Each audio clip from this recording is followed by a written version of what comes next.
સુરતમાં મહાનગરપાલિકાની કામગીરી સામે ઉઠ્યા સવાલ ફરી વખત મોટા સવાલ અને ભાજપના રાષ્ટ્રીય નેતા અને ફ્લેટના ગેરકાયદેસર બાંધકામના પતરા પહેલા હટાવ્યા હતા અને આ પતરા પર પછી તરત મૂકી દેવાયા.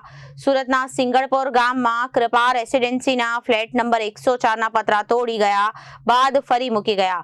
કતારગામ ઝોનના અધિકારીઓએ પહેલા ઉત્સાહભેર જઈને ગેરકાયદેસર પતરાનું બાંધકામ તોડી પાડ્યું હતું. સુરતના સિંગણપોર ગામમાં કૃપા રેસિડેન્સીના ફ્લેટ નંબર 104ના પતરા તોડી ગયા બાદ ફરી મૂકી ગયા. કતારગામ ઝોનના અધિકારીઓએ પહેલા ઉત્સાહભેર જઈને ગેરકાયદેસર પતરાનું બાંધકામ તોડ્યું અને 2 જ કલાકમાં ફરી લઈ જવામાં આવેલા તમામ પતરાએ તે જગ્યાએ મૂકી દેવાયા અને પડદા પાછળ એવો રાજકીય ખેલ ખેલાયો કે માત્ર 2 જ કલાકમાં જપ્ત કરાયેલો સામાન ફરી જગ્યાએ મૂકી દેવાયો. તપાસ કરતા જાણવા મળ્યું કે ફ્લેટ ભાજપના રાષ્ટ્રીય નેતા બાબુભાઈ ઝેલબિયાનો છે. સુરતનો આ ફ્લેટ બાબુભાઈ ઝેલબિયાએ ભાડે આપ્યો. ભાજપના રાષ્ટ્રીય નેતા સામે સુરત મનપાએ જાણે સરેન્ડર થઈ ગયું.